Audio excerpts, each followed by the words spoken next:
ప్రియులారా, ఈరోజు అందరికి మనకు తెలిసిన వాక్యాలే, కానీ నేను మీకు వాటి పాయింట్స్ చెప్తాను. ఇక్కడ ఏంటంటే God's continuous blessings in our life. మన జీవితంలో దేవుని ఎడతెగని ఆశీర్వాదమును పొందుకోరు వారు ఎలాగా ఉండాలి, లేకుంటే మన జీవితంలో దేవుని ఎడతెగని ఆశీర్వాదములు ఏంటి? మీకు జస్ట్ ఇంట్రడక్షన్ నేను చెప్తాను. ఒక ఇద్దరిని నేను చూపిస్తాను. మొదటి దినవృత్తాంతములు 17వ అధ్యాయం 27వ వచనంలో, ఇప్పుడు నీ దాసుని సంతతి నిత్యము నీ సన్నిధిని ఉండునట్లుగా దానిని ఆశీర్వదింపను అనుగ్రహించి ఉన్నావు. యెహోవా, నీవు ఆశీర్వదించిన ఎడల అది ఎన్నటికీ ఆశీర్వదింపబడి ఉండును. ఇది దావీదు ప్రార్థన. దావీదు మహారాజు తన ప్రజలను పరిపాలించాలని, లేక తన ప్రజలకు ఒక మంచి జీవితాన్ని ఇవ్వాలని దావీదు ఎప్పుడు కూడా కోరుకునేవాడు. తన రాజ్యంలో ఉన్న వారికి వారి పక్షాన నిలబడేవాడు రాజు. ఇక్కడ మొదటి వచ్చినాక మీరు కానీ చూసుకుంటే దావీదు యొక్క జీవితం ఎందువల్ల ఆయన ఈ ప్రార్థన చేయాల్సి వచ్చిందని మీకు అర్థమవుతుంది. నాతాను ప్రవక్త ఉన్నాడు. దావీదుకి నాతాను, దేవుడు ఏమైతే నాతానికి చెప్పాడో ఆ మాటను దావీదుకి చెప్పినట్టు మనం చూస్తున్నాం. ఇక్కడ నాతాను, నీ హృదయము, నీకు ఏదైతే ఇష్టం ఉందో నీ హృదయపూర్వకంగా ఏం చేయాలనుకుంటున్నావు అవన్నీ చెయ్యి అంటున్నాడు నాతాను. అయితే దేవుడు నాతానికి ఏం బయలుపరుస్తున్నాడు, ఏం చెప్తున్నాడు అంటే, నువ్వు వెళ్ళి నా సేవకుడైన దావీదుకి ఈ విధంగా చెప్పు అని కొన్ని విషయాలు అక్కడ చెప్తుంటున్నాడు. నువ్వు కట్టవనైనా నీ కుమారుడు, నీ సంతతి నేను ఆశీర్వదిస్తాను. అప్పుడు దావీదు చేసిన ప్రార్థన 22వ వచనం ఒకసారి చదవండి.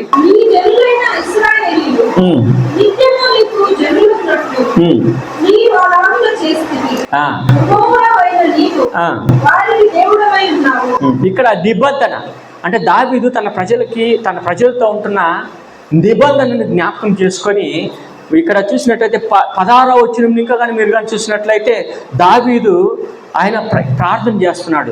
చదవండి 16వ వచనం. రాజైన దావీదు వచ్చి కూర్చొని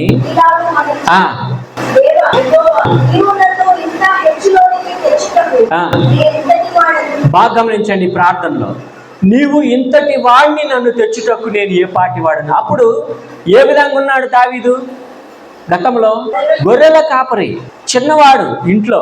అలాంటి దావీదుని దేవుడు ఇచ్చించిన కార్యాన్ని అక్కడ జ్ఞాపకం చేసుకుంటున్నాడు.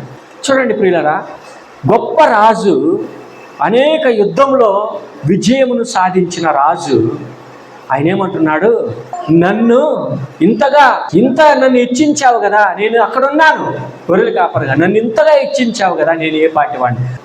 దేవుడు నన్ను ఆశీర్వదిస్తే ఆ ఆశీర్వాదం కొంతకాలం ఉండదు,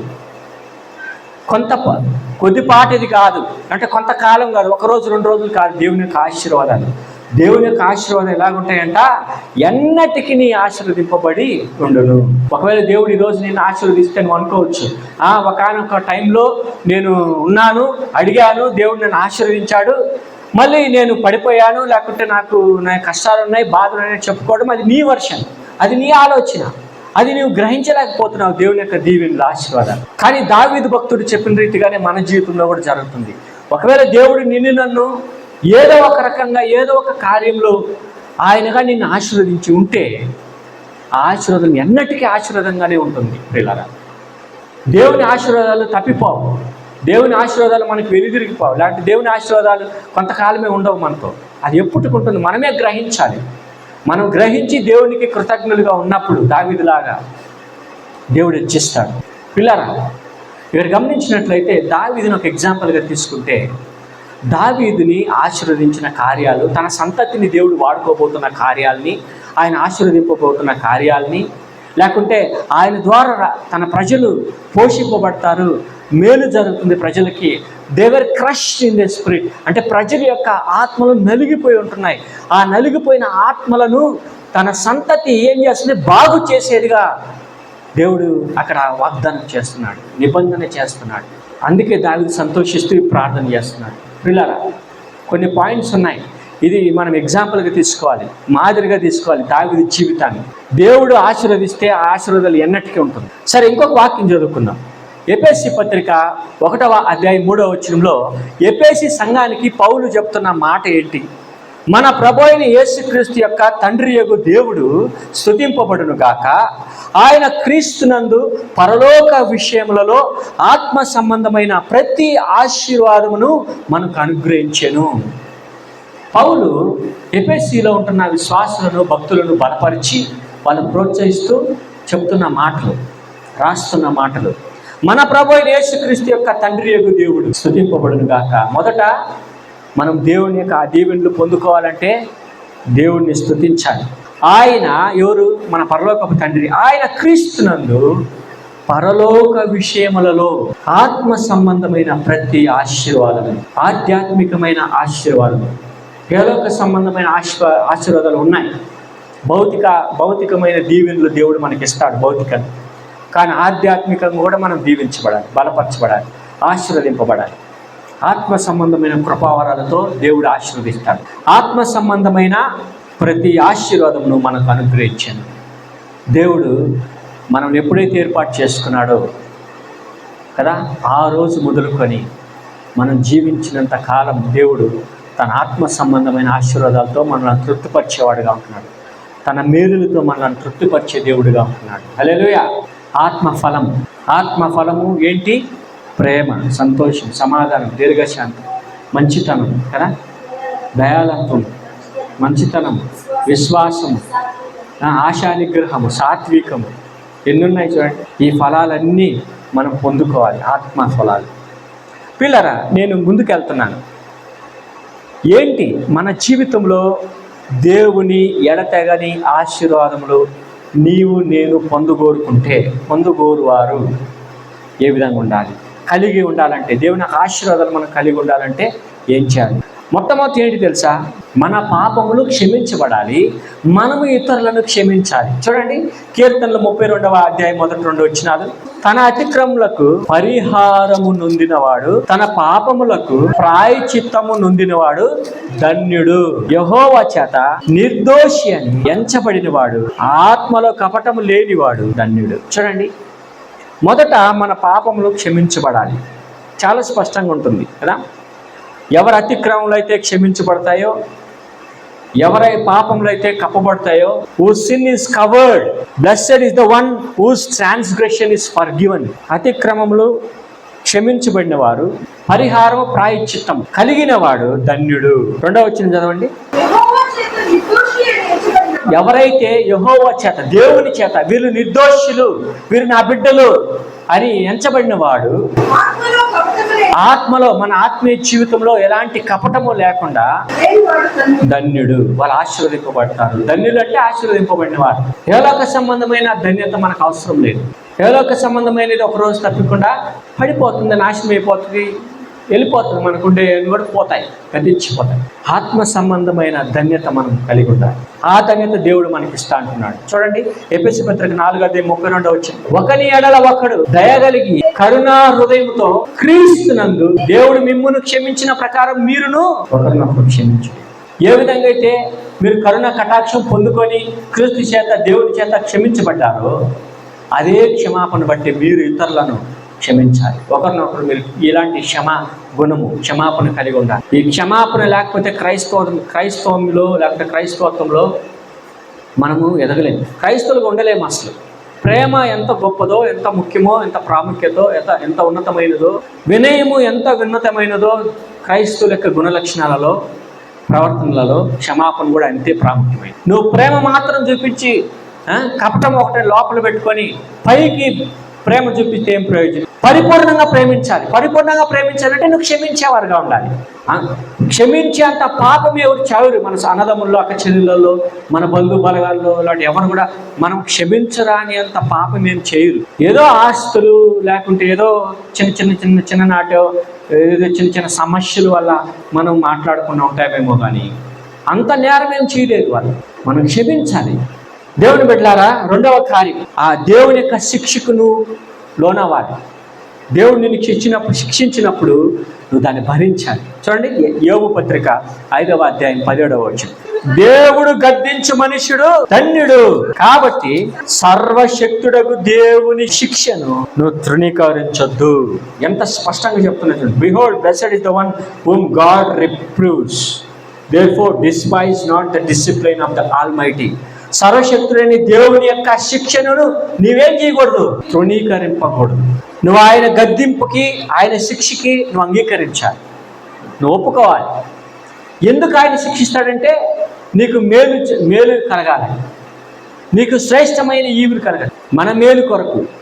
కీడు వస్తుందంటే దేవుడు తప్పిస్తాడు. ఒకటి మనకి అది జరగకూడదున్నప్పుడు కొన్ని శోధనలు దేవుడు మనకు పెడతాడు.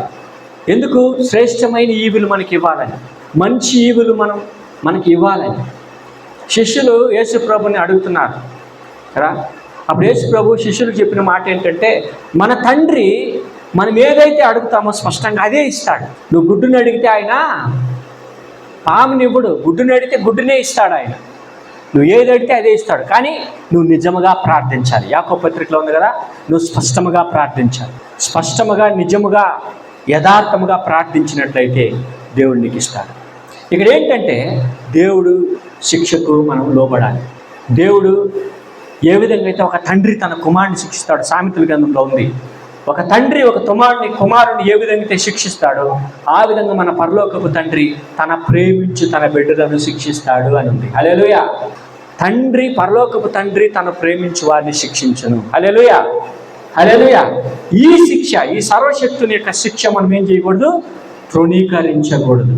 చూడండి, మూడో విషయం, కీర్తనలు 144 అధ్యాయం 15వ వచనం. ఇట్టి స్థితి గల వారు ధన్యులు, యెహోవా తమకు దేవుడు కాగల జనులు. అంటే దాని అర్థం ఏంటి? నేను ఇందాక చెప్పినట్టు, ఎవరైతే మన తండ్రిని లేకపోతే మన పరలోకపు ప్రభువుని వారు దేవుడిగా సొంతం చేసుకుంటారో, వారు దేవుడిగా పూజిస్తారో, వారు దేవుడిగా ఆరాధిస్తారో, వారికి దేవుడిగా గ్రహిస్తారో వారు ధన్యులు అని అర్థం. అక్కడ ఇంగ్లీష్లో చాలా స్పష్టంగా ఉంది. Those who have the Lord for their God are the blessed one. Blessed are those who have the Lord for their God. ఆ తండ్రిని దేవుడిగా చేసుకున్నారు వారు ధన్యులు. హల్లెలూయా. ఇప్పుడు మనము మన పరలోకపు తండ్రిని మన దేవుడు అనాలి. అంటే మనకి ఆయన తండ్రి, మనం ఆయన ఆరాధించాలి, ఆయన గ్రహించాలి. మన దేవుడని మనం ఆరాధించాలి, మన దేవుడిగా ఆయన సొంతం చేసుకోవాలి. నా దేవుడు నా పక్షాన ఉన్నాడు, నాకు విరోధి ఎవరు? దేవుడు నాకు తోడుగా, ఇమ్మానుయేలు ప్రభువుగా నాకున్నాడు, నేను భయపడను. హల్లెలూయా. భయపడకు, జడియకు, నేను నీకు తోడుగా ఉన్నాను. ఏ విధంగా అయితే మోషేకి నేను తోడుగా ఉన్నానో అదే ప్రకారం నేను ఇది మొదలుకొని నీకు తోడుగా ఉంటానని యెహోషువకి దేవుడు చెప్పిన మాట. నువ్వు do not afraid, do not be discouraged. నిరుత్సాహపడద్దు, నువ్వు భయపడద్దు, నువ్వు ధైర్యం తెచ్చుకో, ధైర్యం వహించు, నేను నీకు తోడుగా ఉన్నాను. హల్లెలూయా, హల్లెలూయా. నాలుగో విషయం చూడండి, కీర్తనలు 2వ అధ్యాయం 12వ వచనం.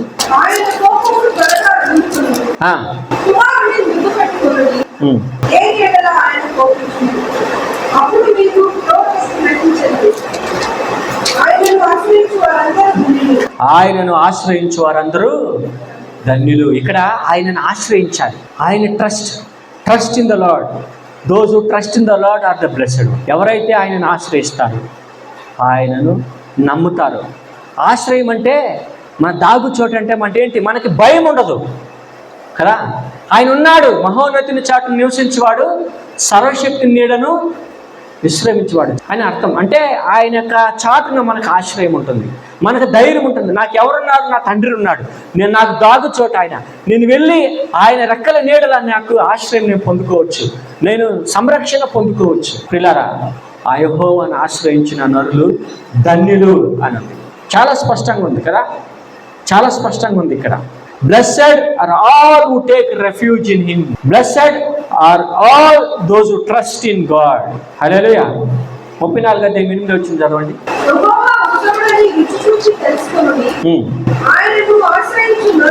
యెహోవా ఉత్తముడని రుచి చూచి తెలుసుకోండి, ఆయనను ఆశ్రయించిన నరులు ధన్యులు.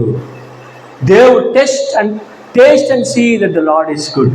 యెహోవా ఉత్తముడు అని మీరు రుచి చూసి తెలుసుకోవాలి. యెహోవాను ఆశ్రయించిన నరులు ధన్యులు. తర్వాత 5వ విషయం ఇంకొక వచ్చింది, కీర్తనలో 112 అధ్యాయం 1వ వచ్చింది.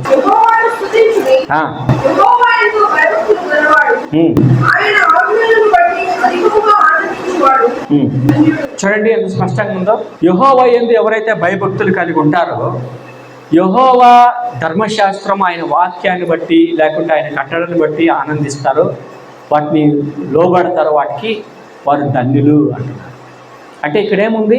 యెహోవా యందు మనం భయభక్తులు కలిగి ఉండాలి. Blessed are those who fear God. చూడండి, ఎవరైతే యెహోవా యందు భయభక్తులు కలిగి ఉంటారో, దేవుణ్ణి బట్టి మనం భయభక్తులు కలిగి ఉండాలి. క్రైస్తులకు మరో పేరు భయభక్తులు కలిగిన వారని అర్థం. క్రైస్తులకు మరో పేరు క్రమశిక్షణ కలిగిన వారని అర్థం, అంటే డిసిప్లిన్ అని. క్రైస్తులకు మరో పేరు క్షమించేవారని అర్థం. క్రైస్తులకు మరో ప్రేమ కలిగిన వారని, లేదంటే వినయం కలిగిన వారని. ఇవి ఉన్నాయి క్రైస్తువులకి. ఇవన్నీ కూడా మన పేర్లు, మనకి దేవుడు అనుగ్రహించిన పేర్లు. అందులో ఒకటి దేవునికి భయభక్తులు కలిగి ఉండాలి. రెండవది ఆయన ఆజ్ఞలు మనకి ఇచ్చాడు. చాలా ఆజ్ఞలు ఇచ్చాడు, కమాండ్స్. దాన్ని బట్టి మనం ఆనందించేవారు ధన్యులు. హల్లెలూయా. ప్రియులారా, ఈరోజు మన జీవితంలో, మన కుటుంబ జీవితంలో దేవుని యొక్క ఎడతగిన ఆశీర్వాదాలు మనం పొందుకోవాలనుకుంటే కదా, మనం కలిగి ఉండాలనుకుంటే మనం ఇవన్నీ చేయాలి. దావీదును ముందు పెట్టుకోవాలి. పౌలు ఎఫెసీ సంఘానికి చెప్పిన మాటలు గుర్తుపెట్టుకోవాలి. ఆ తర్వాత నేను చెప్పిన ఈ 5 పాయింట్లు గుర్తుపెట్టుకోవాలి. ఈ విధంగా మనం జీవించగలిగితే దేవునికి ఎడతెగని ఆశీర్వాదాలు దేవుడు మనకి అనుగ్రహిస్తాడు. దేవుడు ఈ వాక్యాన్ని దీవించిన గాక. గల ప్రభువా, మహోన్నతుడ, మహాగణుడ, పరిశుద్ధుడా, నీకు స్తోత్రం. ఇంతవరకు నీ మాటలు మేము విన్నాం. అవును ప్రభువా, మీ ఎడతెగని ఆశీర్వాదం మేము పొందుకోవాలంటే, మేము మా కుటుంబాలు మేము పొందుకోవాలంటే మేమేం చేయాలో మీరు మాకు బోధించావు. దావీదు భక్తులను మాకు మాదిరిగా ఉంచావు ప్రభువా. అవును తండ్రి, మరి ఎఫెసీ సంఘానికి పౌలు రాసిన ఉత్తరంలో కూడా మేము చూస్తుంటున్నాం. క్రీస్తునందు మాకు సకల ఆశీర్వాదములు, పర సంబంధమైన, ఆత్మ సంబంధమైన ప్రతి ఆశీర్వాదం మీకు మాకు అనుగ్రహించేవాడుగా ఉంటున్నందుకు నీకు వందనాలు చెల్లిస్తున్నాం ప్రభా. ఈ వాక్యంలో మేము విన్న ప్రకారం అయ్యా, మీ మాటలు మీరు మాకు ఇచ్చారు నాయన, మీరు మాకు తెలియచేశారు ప్రభా. ఈ మాటలు మేము మర్చిపోకుండా మరో మీద భద్రపరుచుకొని ఆ వాక్య ప్రకారమైనా మేము జీవించటకు, వాక్యానికి విధేయులై వాక్యాన్ని నెమరు వేసుకుంటూ మా జీవితాన్ని మేము కొనసాగించటకు మమ్మల్ని బలపరచండి. ఈ సమయంలో ప్రత్యేకంగా ప్రభువా, మాతృ దినోత్సవ సందర్భంగా అయ్యా, మరి మా క్రైస్తవ సమాజంలో, సంఘాలలో, సంస్థలలో, మా మందిరంలో ఉంటున్న ప్రతి తల్లి కాబోతున్న వారిని, ప్రతి ఒక్క స్త్రీని ప్రభువా నీ యొక్క పాద సముఖంలో నీ పరిశుద్ధమైన హస్తములకు సమర్పించి ప్రార్థిస్తున్నాను. వారిని ఆశీర్వదించండి. నీ దీవెనలతో వారిని బలపరచండి. నీ ఈవులతో వారిని బలపరచండి. నీ పర సంబంధమైన నీ ఈవులతో, నీ శ్రేష్టమైన ఆశీర్వాదములతో వారిని ఆశీర్వదించి మీ అనుగ్రహం వారికి ఎల్లప్పుడూ తోడుగా ఉంచండి. నీ ప్రసన్నత వారికి ఎల్లప్పుడూ తోడుగా ఉంచండి. నీ పరిశుద్ధమైన కృపావరాలతో నీ బిడ్డల్ని నింపమని మేము ప్రార్థిస్తున్నాం. నీ యొక్క క్రైస్తవ ఈ యొక్క లోకములో నీ బిడ్డలు ప్రభు గొప్పగా వాడబడినట్లు, నీకు సాక్షులుగా వాడబడినట్లు, నీ స్వార్థ ప్రకటించేవారుగా, నీ ప్రేమను పంచే తల్లులుగా వారిని దీవించమని మేము ప్రార్థిస్తున్నాం. మా మందిరంలో ఉంటున్న ప్రతి సహోదరుని, తల్లిని మీరు ఆశీర్వదించి వారిని గొప్పగా అభివృద్ధిపరిచి వర్ధిల్ల చేసి నీ నామానికి మహిమ పొందుకోండి. ఈ ప్రార్థన యేసుక్రీస్తు శ్రేష్టమైన నామంలో ప్రార్థించి అడిగి వేడుకుంటున్నాము తండ్రి. ఆమేన్.